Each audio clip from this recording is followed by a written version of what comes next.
Thanks for being with us, and glad you're welcome back. And congratulations on an amazing start to what is an amazing new series on NBC, Young Rock. And you were obviously playing Andre the Giant, and all the pictures are out there in the world, and all of everybody kind of knows what that looks like. So although you're not wearing your wig, I think they'll be able to recognize you anyways. So welcome, Matt, and appreciate you being on. How you doing?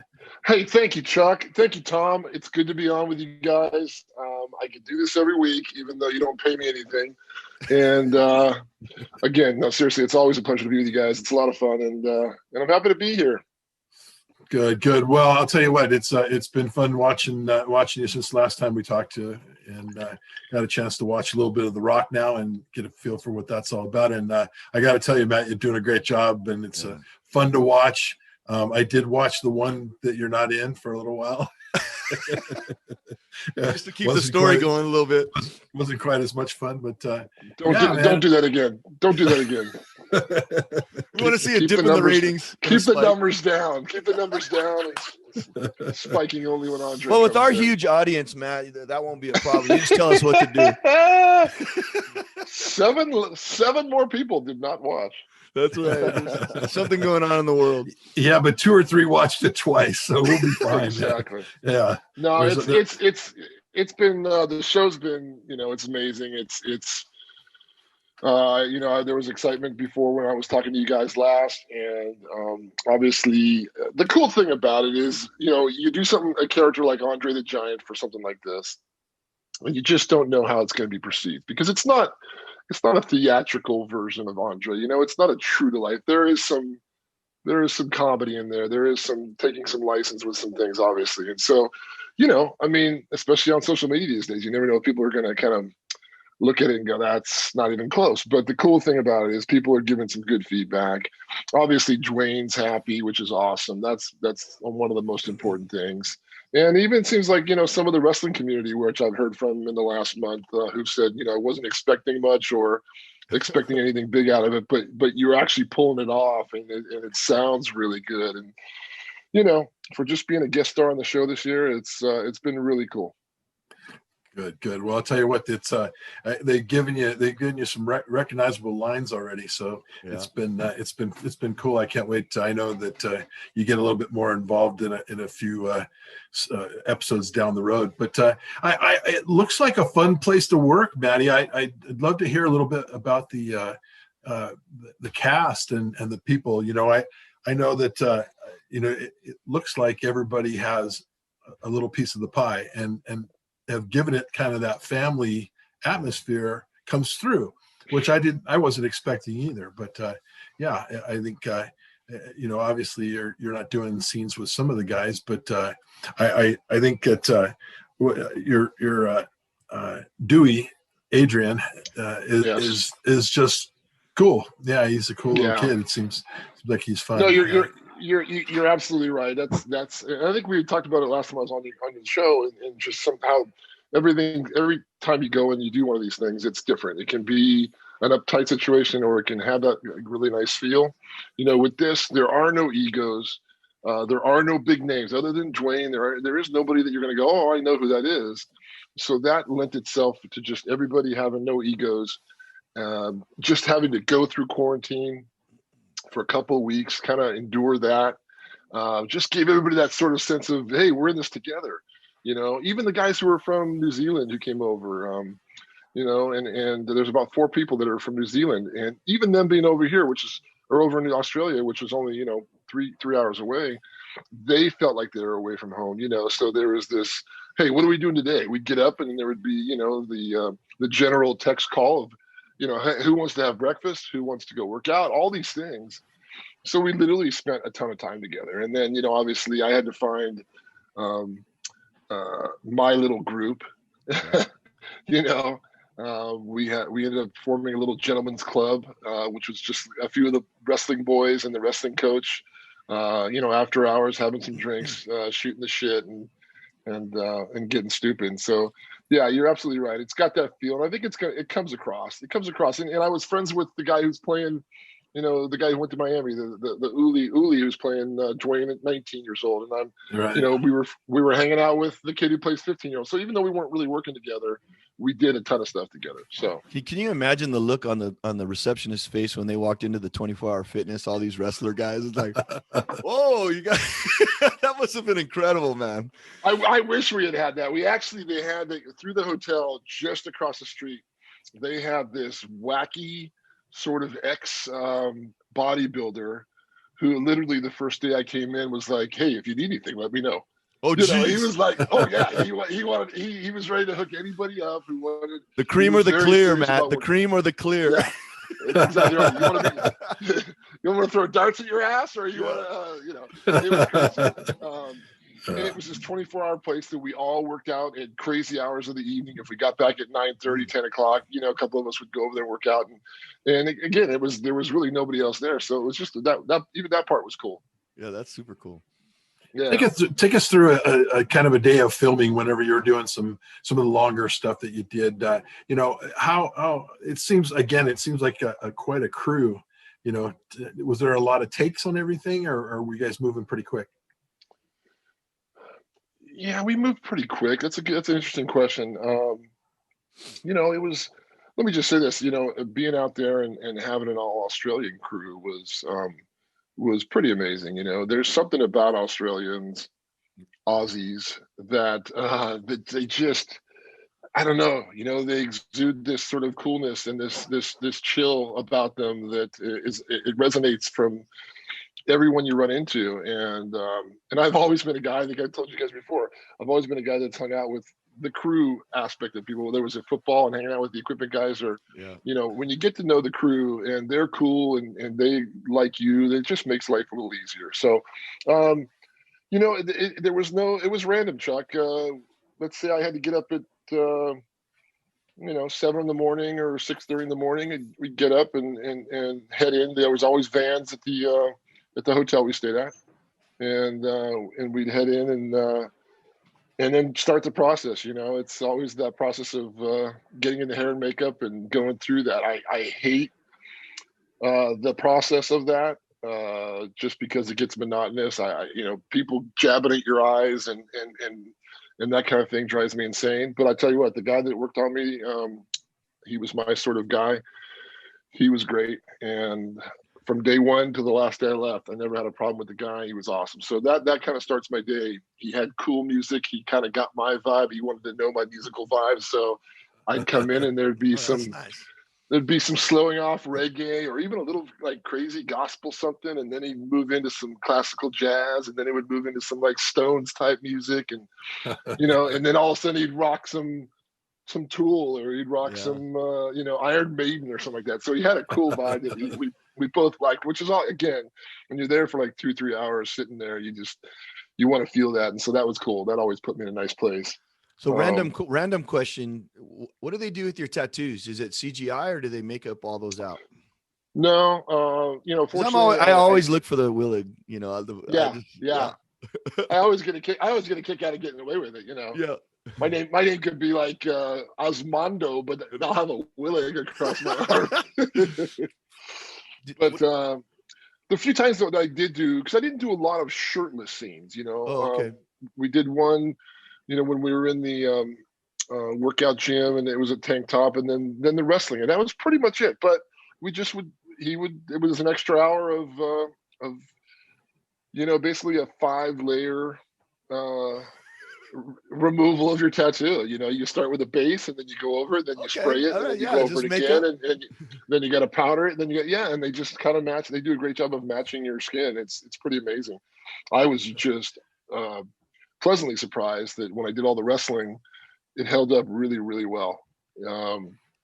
So yeah, it's always a test. I would have broke out the duct tape on you. That would have stayed on for sure.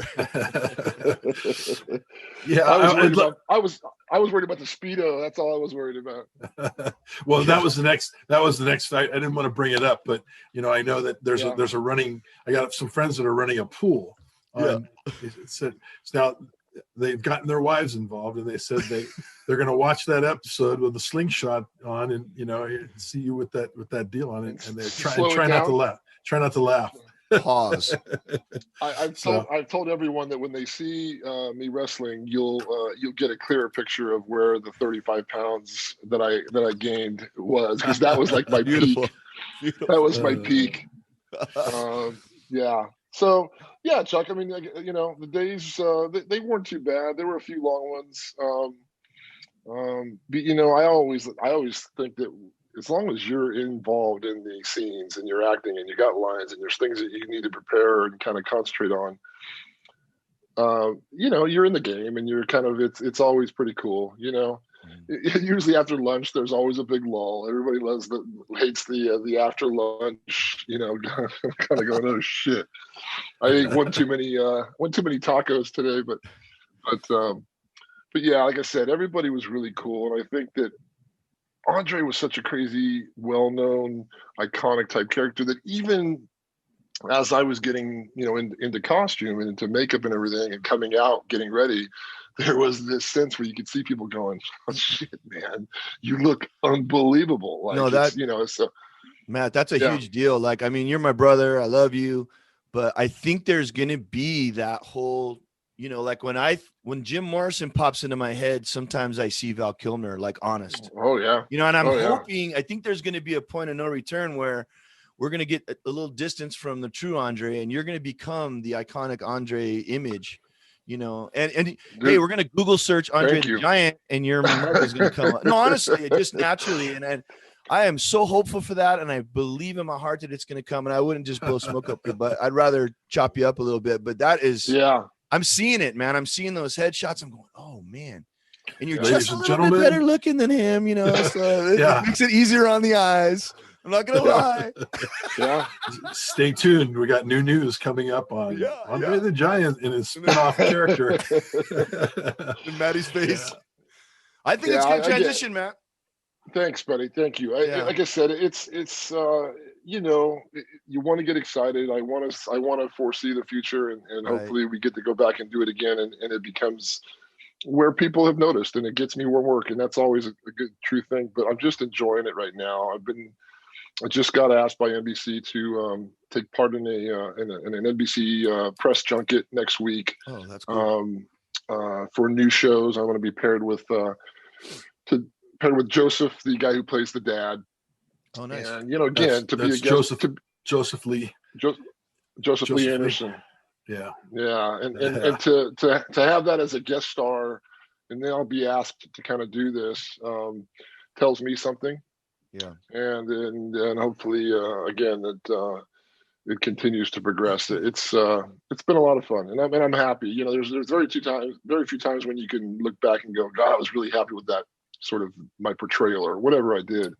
And it's never perfect, but I think it's especially in the episode coming up in a couple of weeks, my day with Andre, which is going to be really cool. Nice. How does it feel, Matt, when you look at yourself? I mean, are you overly critical, and does it freak you out a little bit? Do you sound differently to yourself? Is there anything about that is weird? Well, I was finding the opportunity to really have what I felt like I was right in the wheelhouse of his voice, but yet have it be understandable. When I got back here to LA, I've had to do a lot of ADR sessions where they needed just clarity on some of the words. Now, I know it's a show. You're on TV. They got to understand what you're saying.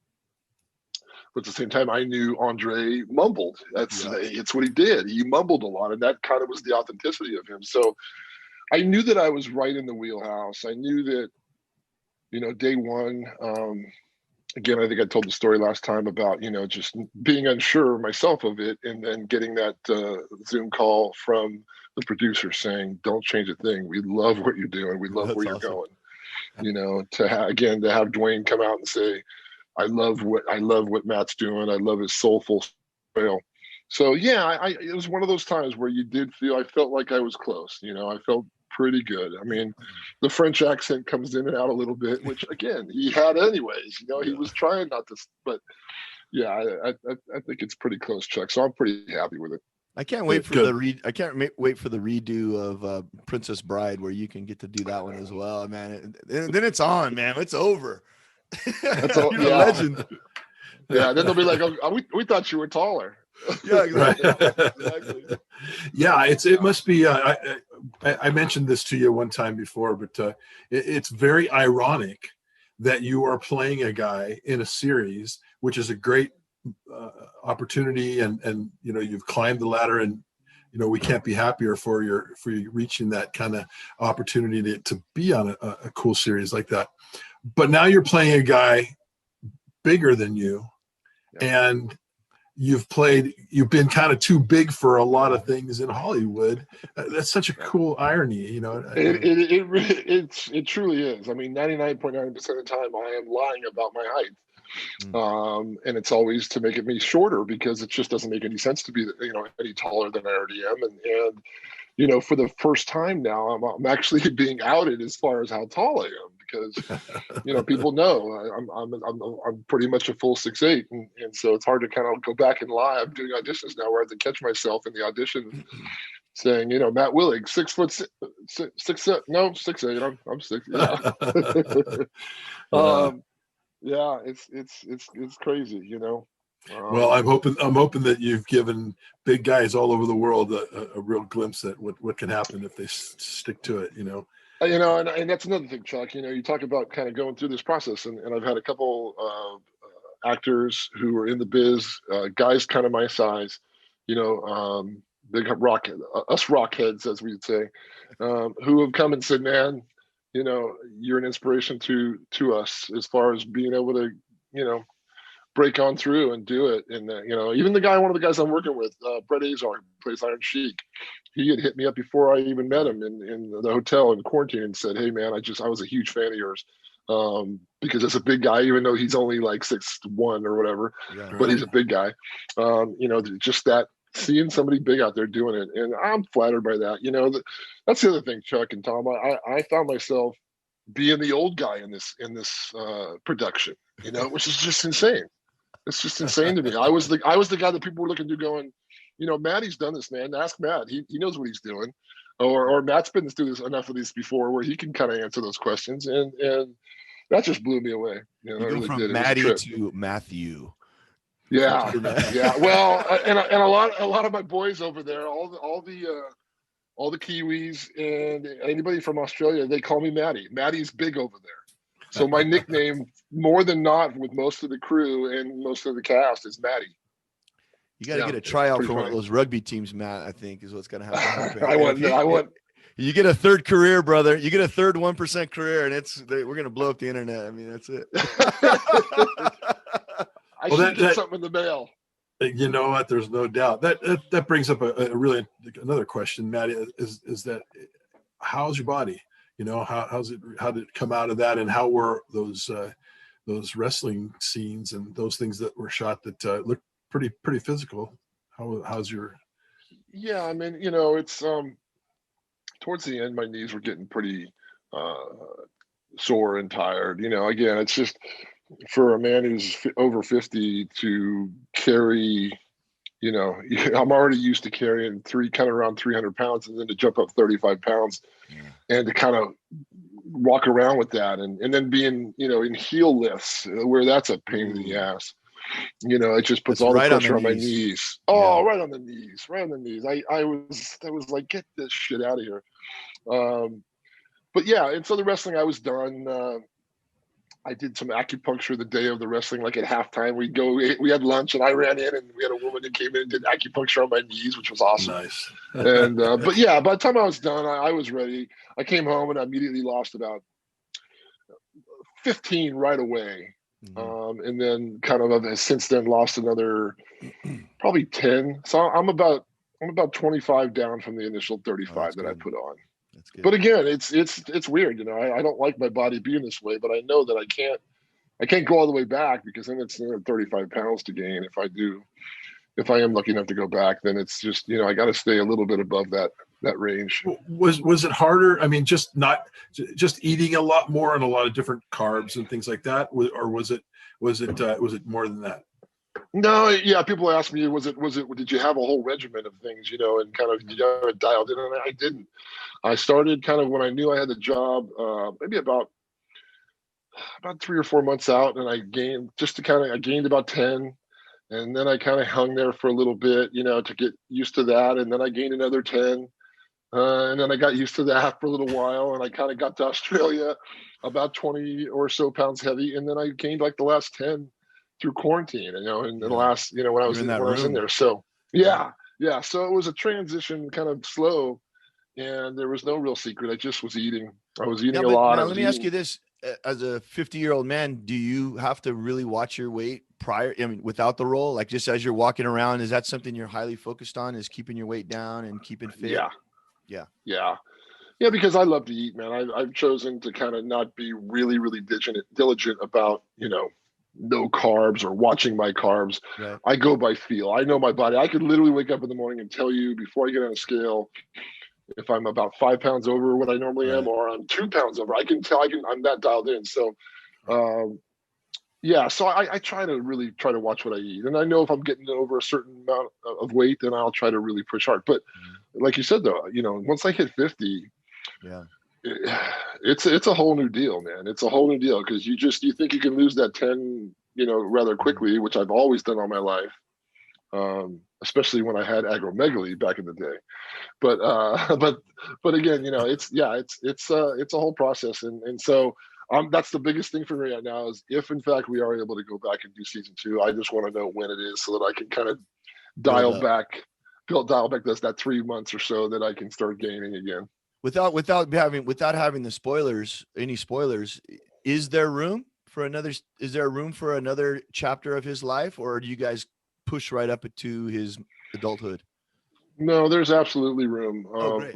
That's awesome. Yeah, there's absolutely room. Yeah, I got to wear. You'll see a little bit later. There's a few scenes with me wearing the shorter hair, the older Andre, shorter hair, and we're just getting started on that. I think there's. Oh, that's cool.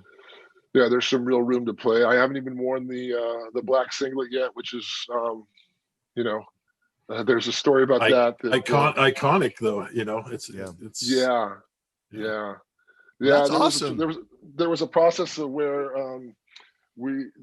they kind of wanted me to wear it for the Royal Rumble that comes up in a couple of weeks. The big wrestling scene of the season for us, and we had to have conversations about Andre was too young to wear this. He wouldn't have worn this at this point. That's down the road, and it almost was a little selfishly giving me that opportunity to go, hey, let's get some room. Let's do that next year. So they were really cool about it. It was I see that in year 5 easily. Oh yeah. You gotta plant that seed, man. Hold on. You gotta plant that seed.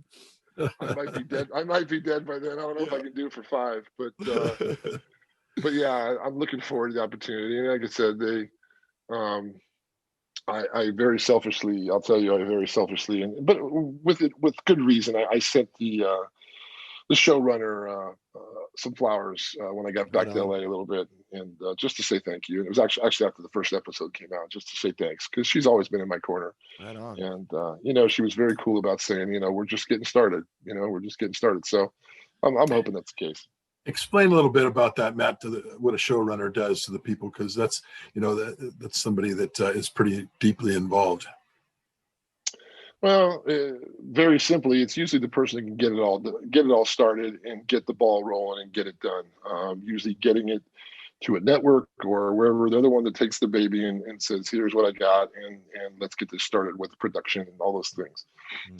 They can be the writer. In this case, she was the head writer, and this is Natasha Khan, and she it was her brainchild for Fresh Off the Boat, and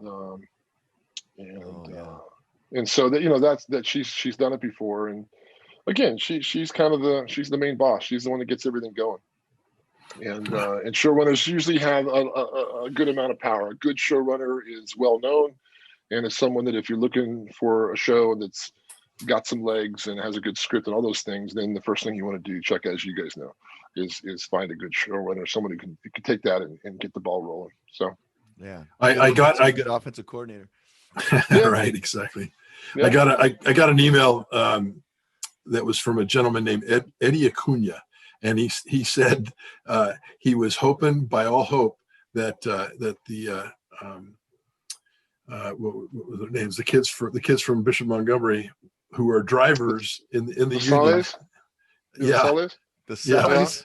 He said he just hoped that Matt walked in and that those guys were his drivers, and that it all came and then it all came full circle. And I laughed my ass off because that's what they do for a living. Those guys. I know, those but guys now are, I got a hashtag Sally on this freaking thing. That's crazy. Oh, I'm telling you, there's a million. That's a show in and of itself. You know? It is.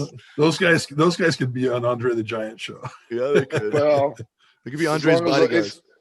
Hopefully we go back to Australia again and I can avoid the Salles. Just kick the back of the driver's chair when you're driving. Just kick it a couple times, you know. That's the beauty. That's the beauty of editing, Matt. We own it. We own it all. Yeah. All those live shows you do, you can say anything you want to hear. We can. You know, Matt. I don't mean to get off the show because I think obviously. Please do. But I'm always so nervous for you. You like what's the next thing? You got to have another ball in the air, and are you getting a lot of calls now? Is there something created because of this? Or are you still the tall guy? Yeah. It's I really haven't seen it yet. I was hoping that there would be something a little bit kind of already in the shoe, so to speak. But here's the thing, Tom, and I've gotten to notice that I'm actually, I've gotten the opportunity to read for some lead things, which is amazing. NBC specifically has been really kind about sending me some things that new shows and trying to find maybe that next level of character for me, which has been really cool. Still early in the ball game, and nothing's really coming through it.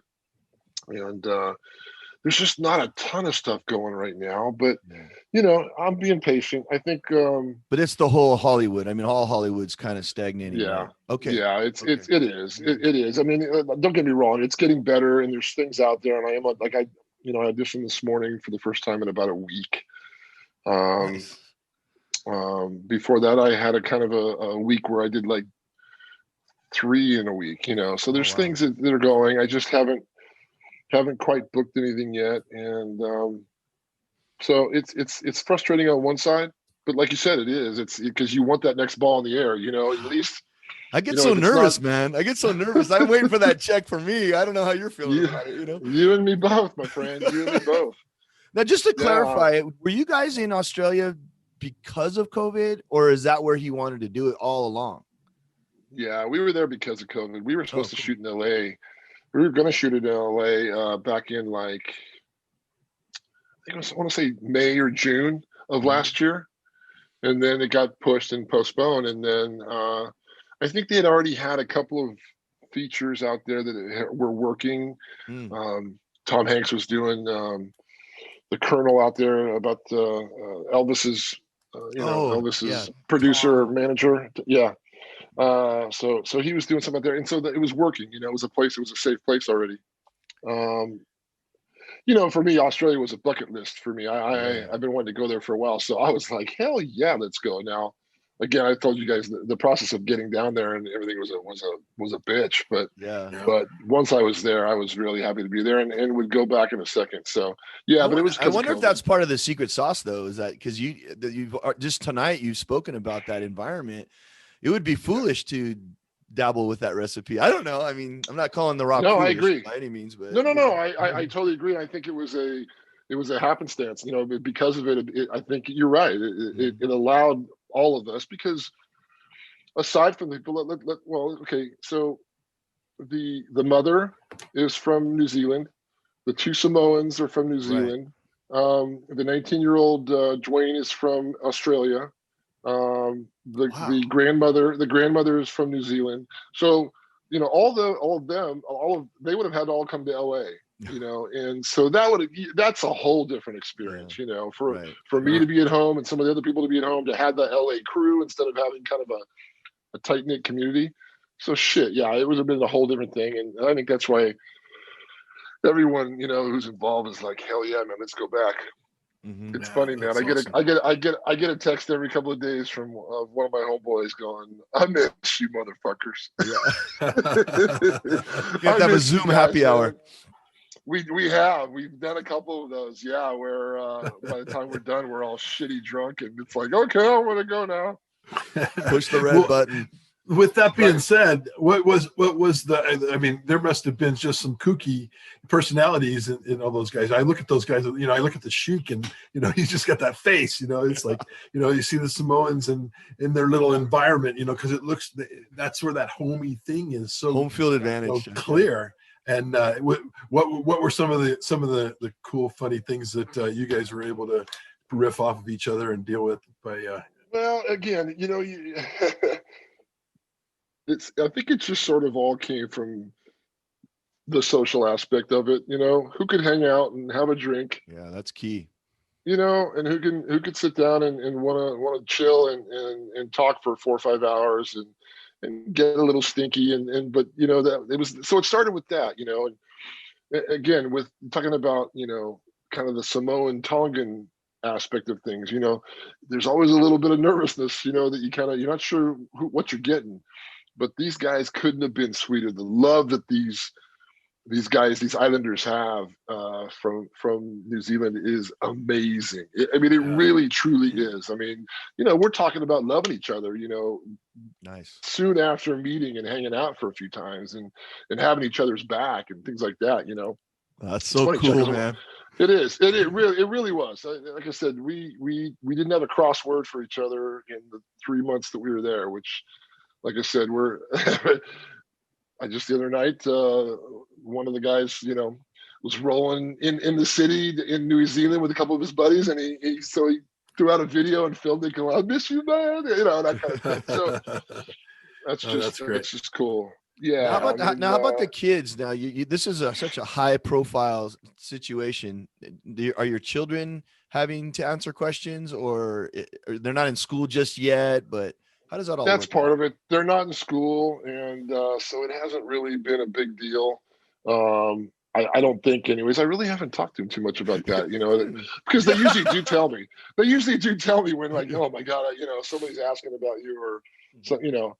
I'm sure it's going on, but yeah, it's a little different being that they're home all the time. So yeah, they're pretty sick of dad anyway. So are they giving you critiques on the shows yet? Nah, not really. Not really. They're, you know, I think I've shown them just about every behind the scenes sort of little snippet that I have, or so they've seen most of it anyways. I was trying to show, I caught a sneak peek of you know, my episode coming up, and I got to see the whole episode, and I was pleased with it so much that I wanted to show my daughters, and they're like, no, we don't want to see it. We want to wait. We want to see with everybody else. You know, so yeah. What's that like, Matt? You know, that My Day with Andre. Obviously, you're working with a young boy who's, you know, again, that must be a little bit of a different dynamic. How's that go, and how do you prepare with you know?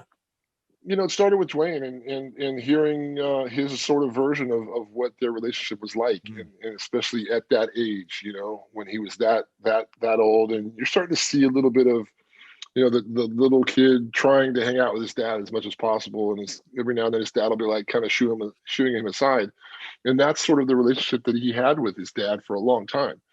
It was always a little strained, and you know, we're treating it with kid gloves, I think, a little bit in the show, but it was definitely part of, you know, his growing up was not having that consistent dad. So, and Dwayne explained it to me early on, said, you know, that's why it was important. Andre's relationship that I had was so important, because it's where I learned how to give respect. It's where I learned how to sort of act and be respectful to people. And, you know, those things were true. You know, people ask me all the time, you know, how much of it is true? That specific aspect is right on, because he really did early on have this great relationship. So leading up to that, Chuck, I made sure that Adrian, the kid who plays 10-year-old Dewey, and I got to know each other really well. We had some real cool moments together. Just even it was hanging out in the pool, or you know, when we went to the Gold Coast down by the beach, we went to the beach together for a couple of days in a row. It's funny because his mom was like, he hates the beach, but he wants to go to the beach with you, you know. So that's when I knew. And he's just, I think I've talked about it before, but he's such a smart kid, and what's such a great actor, and nothing seemed to bother him, and everything was so relaxed with him. And so that just led to getting to this episode that you're talking about. And it's basically, Andre sort of helping little Dewey understand that life is full of all kinds of disappointments, and sort of helping him with that through some sort of funny moments. There's some birds involved that come into play that we talk about, and then at the end it turns around, and it's Andre that's kind of thinking, I'm too big for this world, and little Dewey who says, maybe this is why, or maybe this is a little insight. So he kind of helps me learn. I was really taken aback by that, Matt. Like when I watched the first episode, I already, whatever my little radar is, my radar went up like, boy, they're treating the dad the dad's getting the treatment here. I don't know if there's going to be any redeeming. I'm surprised that he's running his dad up the flagpole a little bit here. And it was very subtle, but those are the kind of things I was looking at. Yeah, you're right on. And I don't know how much of that is getting out or how much of that is being perceived. I think it's, like I said, it's not well known. Just like it wasn't well known that Andre was so close to him. I don't think it was really well known that he, at least I'm sure in the regular, I'm sure the other communities of wrestlers knew kind of that. But yeah, you're starting to see subtleness of that. I think that it's going to continue. I think that'll become a theme. And I like the idea that there's a lesson there that Andre is going to be able to fill, Right. And I have to say that I think the dad I think he does a really good job of kind of playing that, and oh, he plays a great, he's really got he's a cartoon character almost, It's so great. Yeah, with he's that got smile, with that smile grin. Yeah, exactly. Yeah, like my shit doesn't stink, and I'm the man. That's great. And that's the fun part is that I've been able to jab with him a little bit because, Andre's character, Andre sort of is the one that's sort of being groomed by Vince McMahon to sort of, be the big star, and he thought it was going to be him. So there's that little. You got the doll, man. You got the little action figure. You don't have that thing. Yeah. Do you have that thing close by? You have that thing close by? I don't. Okay. It's hidden in a location I can't talk about. All right. Well, undisclosed. Is that like the Christmas tree little elf thing? You got it moving around. Exactly. Only comes out certain times of the year. Oh God. Okay. Yeah. It's probably hidden somewhere in one of your buddy's cars or something. It only comes out for Friday Night Raw. Are you a fan of wrestling now, man? Is that something you watch, or? I've become a big fan of watching old 80s videos. Yeah. Which I never did as a kid.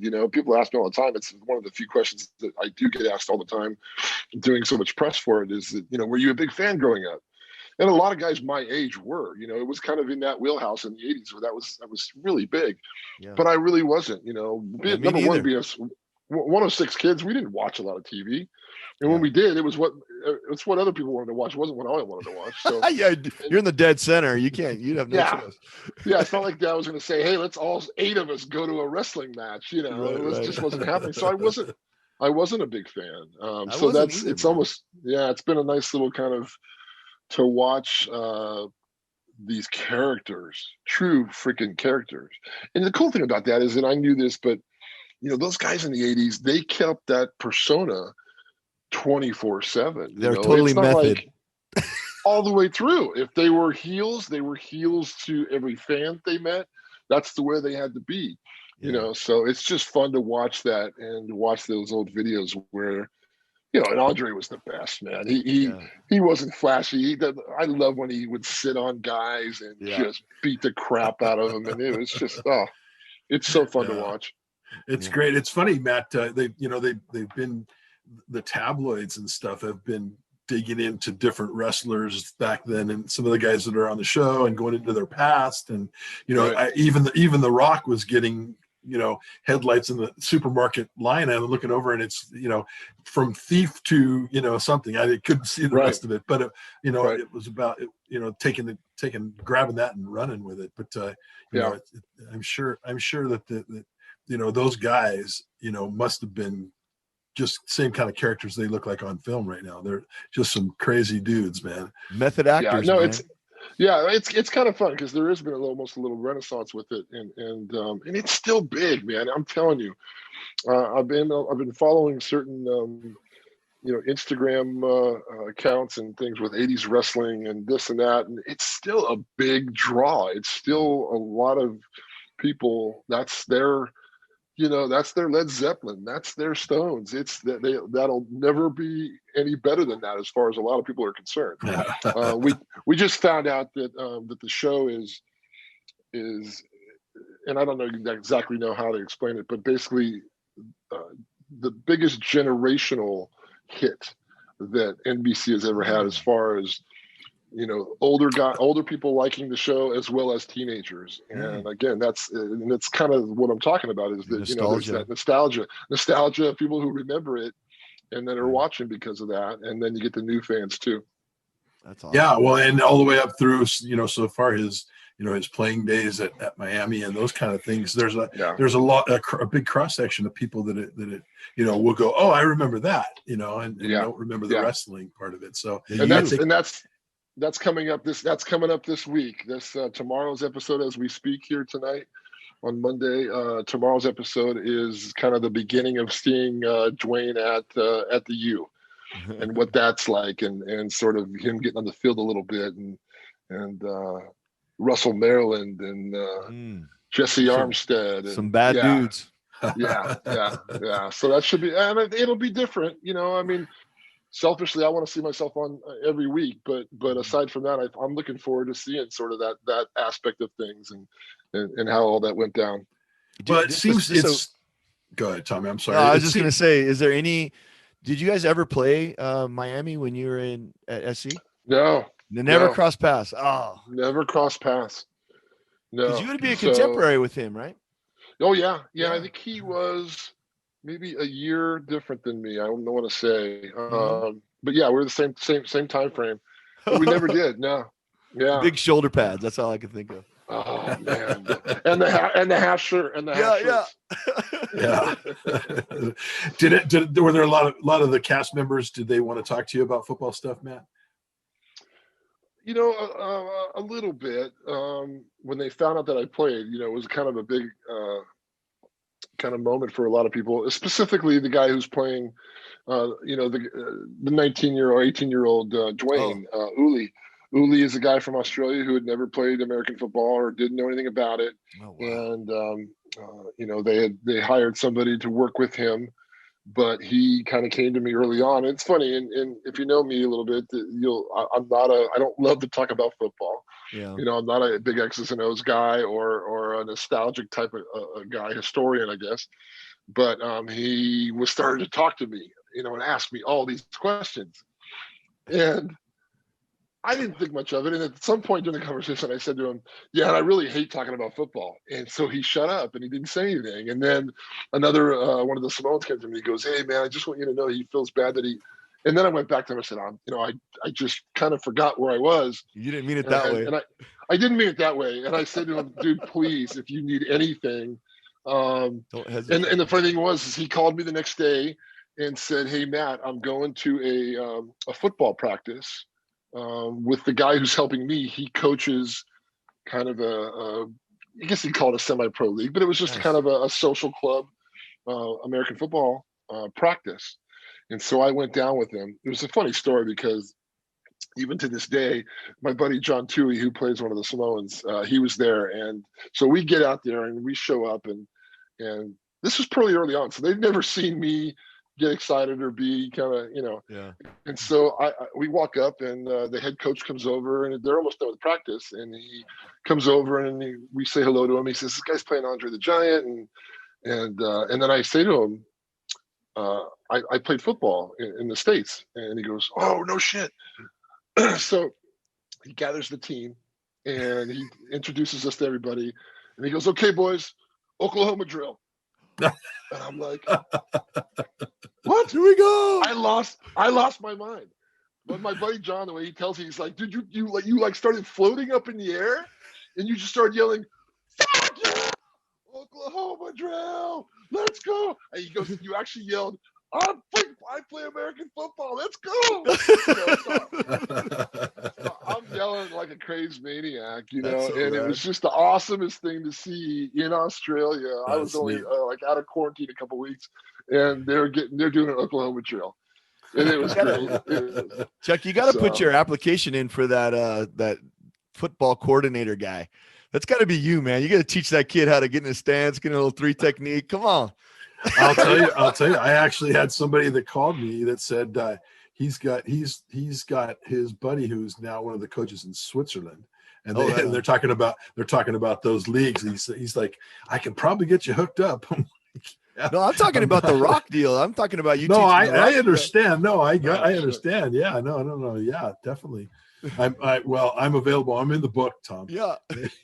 Matt knows where to find me. Yeah. Well, and Coach O comes in. Coach Ogeron comes in a little more in this next episode. So the guy that plays him, I think it was awesome.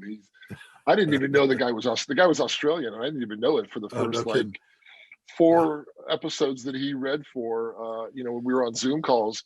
I didn't even know he was not an American until he started speaking at one point, but he does a great job too. So we were hoping that NBC would reach out to Vince McMahon and we'd get you on there like body slamming Vince McMahon through the top of a car or something cool like that, rolling in even in your wig and then, and then taking that shit off and going, there's some great pub. Yeah, it wouldn't surprise me if they had gone that way. I'm kind of glad that they haven't yet, but who knows? It continues. The popularity continues. That's it's funny, Tom. You asked me earlier about I have found myself watching a little bit more of the wrestling on TV, and these guys are amazing. Some of these guys too, they fly through the air, man. It's crazy what they can do. Yeah, and they're not landed on any cushions or anything, man. Those guys, No.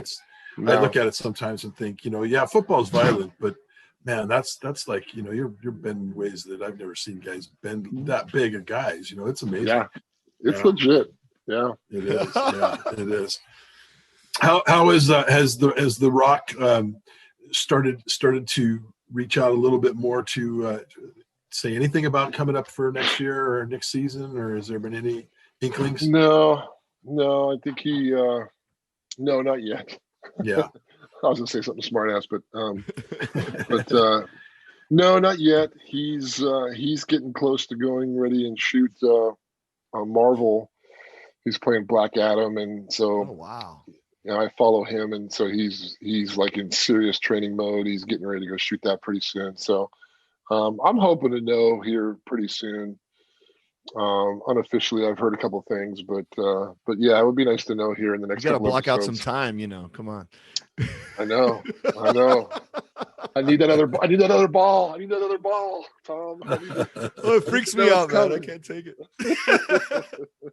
I can never be. I would, if I was an actor, I'd be like one of those soap opera guys for 35 years in the same, Dr. Gordon, because I could not. Me both. Yeah, I could not stand it. I'd be like, No. I think I told you guys last time. Nothing better than having a consistent gig. Whether it's like I'll be the neighbor of the main guy. Where I just come in every episode for 5 minutes. But yeah, it's nice to have a gig like that, and it's gonna come. Just gotta be patient with it. Right. So you had some family in town and got to hang out with the family a little bit. That must have been nice to be back in town and available for to be able to have that get together. I know the COVID is thrown a little bit of wrinkle in for some of us, but yeah. So you get to see. Tell us a little bit about how that all went. Do you really want to know? Yeah. First of all, who's in town? No, Bob came into town, but it was Greg's 50th birthday, my brother's 50th birthday, and so he had a party on Saturday, and my dad came into town for it, and my brother Bob came into town. So yeah, it's the first time we had all kind of been together for a long time now. Yeah. We missed one of our brothers. Man, he looks good. Yeah, the guy that he hasn't changed. He hasn't changed. He looks the same. I'm trying to get him to pick up one weight before he dies, but. He's a quarterback. Come on. I know. His wife told me the other day. She goes, "Yeah, I got some dumbbells," and he picked it up for about 2 seconds and put it right back down. You looked at it. Yeah, exactly. Yeah. Good. How old are his kids now? His kids are getting. Is his kids older? Yeah. Well, no, they're. You talking about Greg's? Yeah. Yeah, Greg's. Help me out, Chuck. They're. I want to say 9. I mean, are they doing like sports and stuff, that kind of stuff? Oh yeah. Yeah. Yeah. Oh yeah. Yeah. They just started baseball. In fact, Greg's going to coach them both, I believe. Yeah. They just had their Yeah, so Greg's real involved with it, which is nice. He likes that part of it, and they're good kids, man. They're good, smart kids, and they're little athletes too. So I'm really fascinated with it. I mean, because I think your family would be spectacular to do a case study, just how you were raised, and then how the different boys raise their kids. Well, I think that would be yeah, fascinating to me. That's what are the things that you regret? What are the things that your great wins? right. Is there anything that sticks out in your mind with the girls? Like, what's your biggest win with parenting? That's a great question, man. I appreciate that. God, get my girls in here. Yeah. Um, I think honestly, communication. Yeah. Communication these days, you can't be an old school parent anymore where you're just kind of blinded by it all and hope that it works out. It's Do you funny, Chuck. do you say I sh- stunning things to them, like to stun them a little bit into a deeper ev- conversation? I do that every all the every time. every freaking day. And it's usually on the wrong side That's of okay. being proper. But yeah, especially with my older one, I think I have both of them really. I just Yeah. there are no out of bounds conversations, and Exactly. it doesn't always work, but at least they know that you're available for that and that you're willing to have any conversation. But that's super. Just They're think of how that's going to form their relationship when they find a husband or whatever they're going to do. yeah, no, and I agree with you. That and just sort of that push through, knowing my story, and it's never really easy. Very Yeah. very little of it's usually easy. It's always you got to grind through shit, and my senior is going through it right now with trying to find the school she's going to go to next year, and just finding out that she is not going to play volleyball this year, and now they're going to go back to school for about a couple of months, and all those things that are just could be overwhelming at this point, and that's after being sitting at home for a year. So, So she's not and automatically a Trojan, Matt. no, no. Okay, that's fair enough. I'll That leave, I'll I leave read it a at lot that. into that. That's I'll leave it fine. at that. Yeah, no, for many reasons, Yeah, many yeah. reasons. But she does want to stay close. She wants to stay in California, Hmm, and so she's been applying to some UC schools, and nice. she's kind of finding out, like daily as we go along here. But you know, I'm almost of the belief that this year or her next year you're almost better off staying at home for Yeah. another year before figuring out. Hmm. You don't even know what schools are going to be open. But Right. Right. so, anyways, getting back to your question, I think the communication and just sort of that push. You got to keep. You can't let them get complacent. Nice. Yeah. Well, there's no doubt. There's no doubt that it's been interesting and cool to watch you on the 900 podcasts that you've been doing, and people have been having you on and have been really gracious. It seems to be very cool. And the one thing that I keep hearing over and over is, "Wow, he was really a cool dude." Like I Yeah. think they expect you to be a little bit more of a monster type. I really, Big I guy, really liked dude, it. whatever that perception is. Yeah. It's been funny and fun to watch them kind of have a good time with you. So You're right. Go ahead.